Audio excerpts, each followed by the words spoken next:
TRP மற்றும் பள்ளி கல்வித்துறையில் வந்திருக்க சில முக்கியமான தகவல்களை இந்த ஒரு வீடியோவின் மூலமாக நம்ம பார்க்கலாம். ஸோ பள்ளி கல்வித்துறையில் எவ்வளோ பட்ஜெட் ஒதுக்கியிருக்காங்க, பள்ளி கல்வித்துறையில் என்னென்ன விதிமுறைகள் புதுசாக கொண்டு வந்திருக்காங்க, பள்ளி கல்வித்துறையில் யாருக்கெல்லாம் புதிய வாய்ப்புகளை கொண்டு வந்திருக்காங்க, தமிழக ஆசிரியர்களுக்கான பட்ஜெட் மற்றும் டிஆர்பி தேர்வுகளுடைய அறிவிப்புகள் எப்பொழுது வரும், தமிழக அரசின் புதிய வரவு செலவு திட்டத்தில் ஆசிரியர் பணியிடங்களை நிரப்புவது மற்றும் கல்வித்துறைக்கான நிதி ஒதுக்கீடு குறித்த முக்கிய அறிவிப்புகள் வெளியாகியிருக்கு.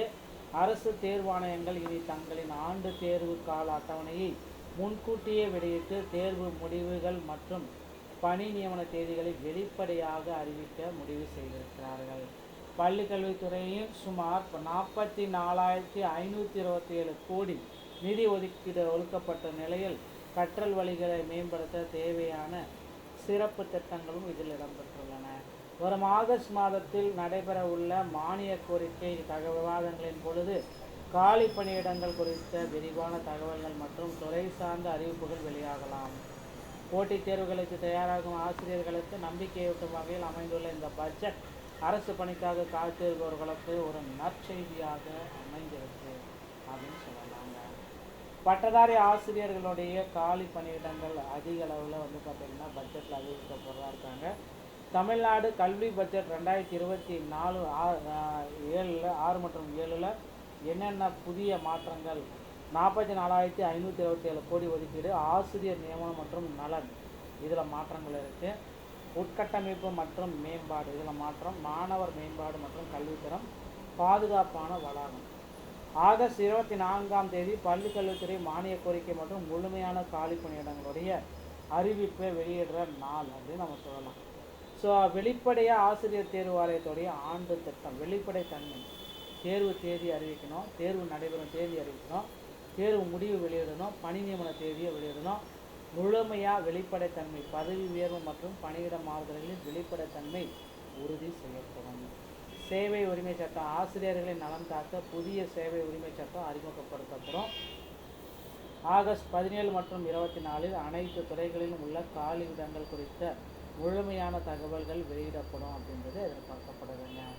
ஸோ 2000 பட்டதாரி ஆசிரியர்களுடைய பணி நியமனத்துடைய ஃபில்ட்ரேஷன் எப்படி, வதந்திகளை தயவு செய்து நம்ப வேண்டாம். தேர்ச்சி பெற்ற ஆசிரியர்களுக்கு நேரடி பணி நியமனம் வருமா வராதா அப்படின்றீங்க, அதுக்கு வாய்ப்புகள் குறைவு. தரவரிசை அடிப்படையிலான தேர்வு, நியமன தேர்வு கட்டாயம். ஸோ தேர்ச்சி பெற்று இருக்கணும். டிஆர்பி நியமன தேர்வு நீங்கள் எழுத தயாராகணும். போட்டித் தேர்வு, நியமன தேர்வு எழுதணும். தரவரிசை அடிப்படையிலான கலந்தாய்வு நடக்கும். சான்றிதழ் சரிபார்ப்பு நடத்துவாங்க. இதற்கு அப்புறம் தான் உங்களுக்கு பணி நியமனம் அப்படின்றத எதிர்பார்க்க முடியுங்க. ஸோ உடற்கல்வி ஆசிரியர்கள் ஸ்ட்ரைக்கு, இந்த ஸ்போர்ட்ஸு இதெல்லாம் ரொம்ப கம்மியாக இருக்குது. 1000 மாணவர்களுக்கு தற்சமயம் ஒரு உடற்கல்வி ஆசிரியர்கள் கூட இல்லை. புதிய இலக்கு அப்படின்னு நம்ம பார்க்குறப்ப 250 மாணவர்களுக்கு இனி ஒரு உடற்கல்வி ஆசிரியர் கண்டிப்பாக இருக்கணும். 1000 மாணவர்களும் ஆசிரியர்களும் ஒரு பிரத்யேக உடற்கல்வி பாடப்புத்தகங்கள் அச்சிடப்பட்டிருக்கு. எப்படி ஓட வேண்டும், எப்படி விளையாட வேண்டும் என அடிப்படை உடற்கல்விக்கு முக்கியத்துவத்தை கொடுக்குறாங்க. சூப்பர் கிளீன் மற்றும் சூப்பர் கேம்பஸ் இதை பார்த்திங்கன்னா தினசரி தூய்மை பகுதிகள், குடிநீர் வசதிகள், கழிப்பறை பராமரிப்பு, 24x7 பாதுகாப்பு.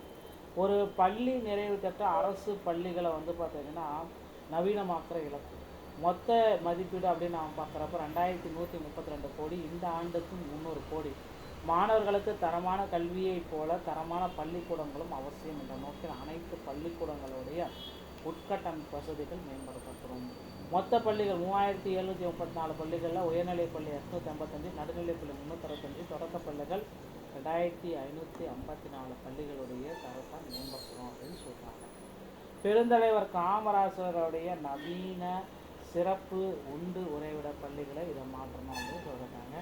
இங்கே கல்வி, உணவு, தங்குமிடம், பாடப்புத்தகம், சீருடை எல்லாமே ஃப்ரீ. இதற்கு 125 கோடி ரூபாய் நிதி ஒதுக்கீடுகளும் செஞ்சுருக்காங்க. பாடத்திட்டத்தை கொஞ்சம் மறுசீரமைப்பு செஞ்சுருக்காங்க. பகுத்தறிவு சிந்தனை, படைப்பாற்றல், நிதிசார் அறிவு, பாலின சமத்துவம், சுற்றுச்சூழல் விழிப்புணர்வு, கணினி திறன், போட்டித் தேர்வுகளை எதிர்கொள்ளும் திறன், கணினிய திறன், பகுத்தறிவு, உலகளாவ குடிமை உரிமை பண்பு, இது எல்லாமே 25 கோடி இதுக்கு ஒதுக்கியிருக்காங்க. ஸோ போதையில்லா தமிழ்நாடு ஒதுக்கிறதுக்கு இது ரெடி பண்ணிட்டுருக்காங்க. தகவல்கள் ஏதாவது இருந்துச்சு அப்படின்னா 10 558 1 இந்த எண்களில் பள்ளி விவகாரங்களில் பெரிதாக காட்சிப்படுத்தப்படும். மொபைல் செயலி ட்ரக் ஃப்ரீ தமிழ்நாடு இந்த இது மூலமாகவும் நீங்கள் தெரிவிச்சுக்கலாம் அப்படின்றத சொல்கிறாங்க. சிறந்த கல்வியுடைய முக்கியமான இது உடற்கல்வி ஆசிரியர்கள் ஒன்றுக்கு ஒரு ஆசிரியருக்கு 250 மாணவர்கள் இருக்கணும். குளோபல் சிட்டிசன்ஷிப் பாடத்திறன் மேம்பாடு, சூப்பர் கிளீன் கேம்பஸ் தினசரி பராமரிப்பு, உதவியின் பாதுகாப்பு. நிதி ஒதுக்கீடு வெறும் எண்கள் அல்ல, அவை மாணவர்களின் அன்றாட வாழ்க்கையை நேரடியாக மேம்படுத்தும் ஆயுதங்கள். ஸோ ஃபைனலாக என்ன அப்படின்றத நம்ம பார்க்கலாம். போட்டித் தேர்வுகளுக்கான முக்கிய நாட்கள் 17/8/2024, 24/8/2024. மானிய கோரிக்கை தொடக்கம், பள்ளிக்கல்வித்துறை அறிவிப்பு 43, உயர்கல்வித்துறை அறிவிப்பு 20. இது எல்லாமே வந்துடும் அப்படின்னு சொல்கிறாங்க. ஸோ ஆசிரியர் தேர்வு வாரியத்தில் 2000 பட்டதாரி ஆசிரியர்களான அதிகாரப்பூர்வ அறிவிப்பு விரைவில் வெளியாகும். முழுமையாக தயார் நிலையில் இந்த போங்க அப்படின்றது நமக்கு அப்டேட் பண்ணுறாங்க. ஸோ டிஆர்பி மற்றும் பள்ளிக்கல்வித்துறையில் இந்த தகவல் உங்களுக்கு பிடிச்சிருந்தால்